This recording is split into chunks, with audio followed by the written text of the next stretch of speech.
భరద్వాజ్ గారు, ఇక్కడ చాలా విషయాలు సర్క్యులేషన్లో ఉన్నాయి. ప్రప్రథమంగా అరవింద్ గారు గేమ్ చేంజర్ని అవమానించారు అని ఒక ట్రోల్ నడుస్తుంది. ఇంకొకటి వచ్చేసి స్పోక్స్ పర్సన్ పెడుతున్నారట అల్లు అర్జున్ తరపు నుంచి. ఇంకొకటి వచ్చేసి ఇంకోటి ఏదో బన్నీవాసు గారు గీతార్ట్స్ దూరం అవుతారు. ఏంటి ఈ డిస్కషన్స్ అన్నీ గీతార్ట్స్ చుట్టూ అల్లు అర్జున్ అల్లు అరవింద్ గారి చుట్టూ డిస్కషన్స్ నడుస్తున్నాయి. ఇంకా అంటే ఒకటి తండేల్ సంబంధించిన ఈవెంట్లో ఆయన మాట్లాడుతూ దిల్ రాజు గారితో మాట్లాడుతూ సంక్రాంతికి బ్యాలెన్స్ అయిపోయింది అంటే ఒక సినిమా ఇబ్బంది పెట్టినా ఇంకొక సినిమా డబ్బులు తీసుకొచ్చింది అన్న టోన్లో మాట్లాడాడు ఆయన. గేమ్ చేంజర్ని ఏదో నెగిటివ్ చేయాలనో లేకపోతే రెడిక్యూల్ చేయాలనో ఆయన అయితే అనుకున్నట్టుగా కనిపించలేదు ఆ వీడియోలో. ఓకే, అయితే బిట్వీన్ ది లైన్స్ పట్టుకుని ట్రోల్ చేయటం అనేది ఒక కల్చర్ ఉంది మన దగ్గర.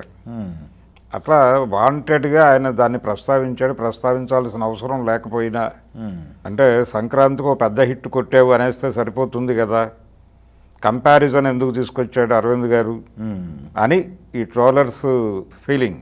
ఓకే ఓకే, అలా దాడి చేశారు. ఈ దాడి నడుస్తూ ఉండగా ఈ దాడిని ఎలా ఎదుర్కోవాలి అనేది పక్కన పెట్టేసి ఆయన ఇంకొక ఛానల్కి ఇస్తున్నటువంటి ఇంటర్వ్యూ, ఈ సినిమా ప్రమోషన్లో భాగంగానే వీళ్ళు కొన్ని అప్ కంట్రీ ఛానల్స్కి కూడా ఇంటర్వ్యూస్ ఇచ్చారు.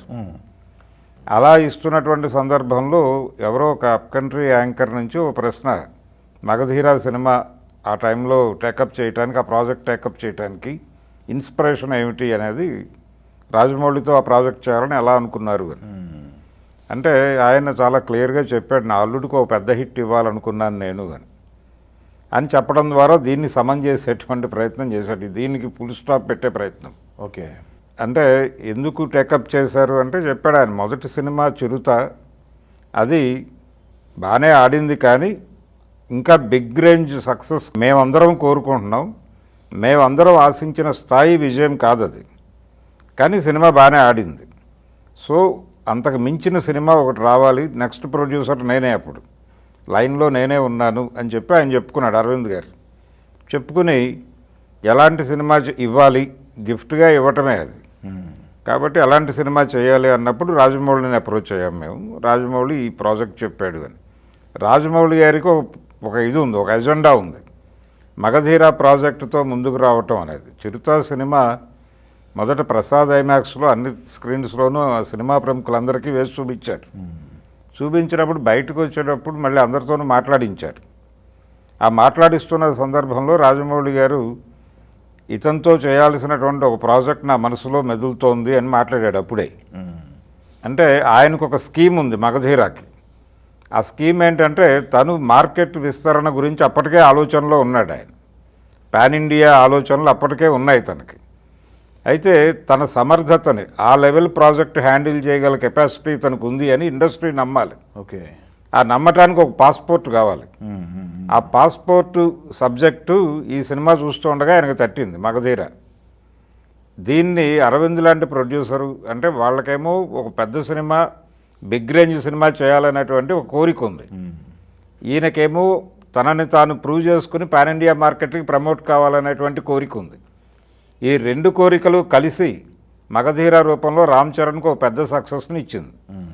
ఇది మనకి అల్లు అరవింద్ గారు ఇప్పుడు మాట్లాడిన తర్వాత ఇంతవరకు మనం రాజమౌళి గారి వైపు నుంచే మాట్లాడుకుంటూ వస్తున్నాం దీన్ని. ఇప్పుడు అరవింద్ గారు దీనికి యాడ్ చేశాడు. యాడ్ చేసి మేము వాంటెడ్గానే ఆ ప్రాజెక్ట్ రాజమౌళితో వెళ్ళటానికి ట్రై చేసామని చెప్పాడు ఆయన. ఇలా ఆయన మీద గేమ్ చేంజర్ ప్రస్తావన అనవసరంగా తీసుకొచ్చాడు ఈయన అని చెప్తూ మాట్లాడుతున్నటువంటి వాళ్ళకి ఆ ఆర్గ్యుమెంట్కి ఫుల్ స్టాప్ పెట్టే ప్రయత్నం చేశాడు ఈయన. ఓకే, అలాగే ఈ ప్రాసెస్లోనే నిజానికి ఇంకొక లీకేజ్ కూడా ఒకటి నడిచింది చందు మొండేటి ఇంటర్వ్యూల్లో. ఆయన అంటే రామ్ చరణ్తోనే ఒక ప్రాజెక్ట్ ఏదో అనుకుంటున్నారు అనే సూచనప్రాయంగా ఒక మాట, అంటే పాన్ ఇండియా ప్రాజెక్ట్ ఒకటి ప్రాపర్ పాయింట్తో కథ గనక ప్రాపర్గా వర్కౌట్ అయితే రామ్ చరణ్తో గీతా ఆర్ట్స్లో సినిమా ఉండే అవకాశం ఉంది అన్న టోన్లో ఒక లీకేజ్ వచ్చింది. కాబట్టి ఇవన్నీ కలిపి ఈ మెగా అల్లు అనేటువంటి గొడవ, ఈ మెగా వర్సెస్ అల్లు అనేటువంటి గొడవని ఫుల్ స్టాప్ పెట్టే ప్రయత్నం అయితే చేస్తున్నారు సీరియస్గా. వాళ్ళు ఎంత కాన్షియస్గా చేస్తున్నారో ట్రోలర్స్ కూడా అంత కాన్షియస్గా ఈ మంట రాజేస్తున్నారు. సో ఇలా ఆ మంట రాజేస్తున్నారు, వీళ్ళు అడ్డుకునే ప్రయత్నం చేస్తున్నారు, రెండూ నడుస్తున్నాయి. ఈ క్రమంలో ఎక్కడ ఏ సైట్ ఓపెన్ చేసినా కానీ గీతా ఆర్ట్సే మేజర్గా కనిపిస్తోంది. దాని చుట్టే తిరుగుతోంది ఇప్పుడు కథ అంతా. ఇది తండేలు సినిమాకి ఏ మేరకు ప్లస్ అవుతుందనేది చూడాలి. ఓకే. అంటే వాళ్ళేమో ఈ వివాదం వలన ఈ సినిమాని మెగా అభిమానులు ఎలా ఆదరిస్తారు అనేటువంటి ఒక ఆందోళన ఉంది అక్కడ అక్కినేని అభిమానులు. కాబట్టి దాన్ని న్యూట్రల్ చేసే ప్రయత్నం ఆయన కాన్షియస్గా చేస్తున్నాడు. ఓకే. కాబట్టి పాజిటివ్గానే సినిమా వెళ్ళిపోతుందని ఆశిద్దాం. ఓకే. రెండోది ఇంకొక ప్రశ్న మీది, అంటే స్పోక్స్ పర్సన్ అనే చర్చ ఒకటి జరుగుతుంది. అవును కదా. ఈ స్పోక్స్ పర్సన్ గొడవ ఏంటంటే అప్డేట్స్ చెప్పడం కోసం, రెగ్యులర్ అప్డేట్స్ మీడియాతో కొంచెం రెగ్యులర్గా ఏం జరుగుతోంది, ఆయన నెక్స్ట్ లైనప్ ఏమిటి, ప్రాజెక్టులు ఏంటి అనేది ఎప్పటికప్పుడు చెప్పి, అలాగే మీడియాలో వచ్చేటువంటి రకరకాల వార్తలు, రూమర్స్ వీటికి సంబంధించి అడ్రస్ చేయడానికి ఒక మనిషి ఉంటే బెటరు అనేది వాళ్ళు పుష్ప దగ్గర నుంచి తీసుకున్నటువంటి ఫీడ్బ్యాక్లో వచ్చినటువంటి ఐడియా. ఆ ఐడియాతో ఇప్పుడు ఒక స్పోక్స్ పర్సన్ని పెట్టాలి, అంటే ఒక ప్రతినిధిని పెట్టి, ఒక అధికార ప్రతినిధి. అంటే ఈ రూమర్స్ వచ్చిన సందర్భంలో ఏది రియలు ఏది అన్రియల్ అనేది చెప్పడానికి ఒక మనిషి ఉండాలి. ప్రతిసారి ప్రతి ఒక్కరూ వెళ్ళి అక్కడ అప్రోచ్ అవ్వలేరు. సో ఈ ప్రకటనలు ఇవ్వటం కోసం ఒక మనిషిని అపాయింట్ చేసేటువంటి ప్రయత్నం. బయట వచ్చినటువంటి రూమర్స్ రూమరు, ఇటువంటి ఆలోచనలు ఇక్కడ లేవు.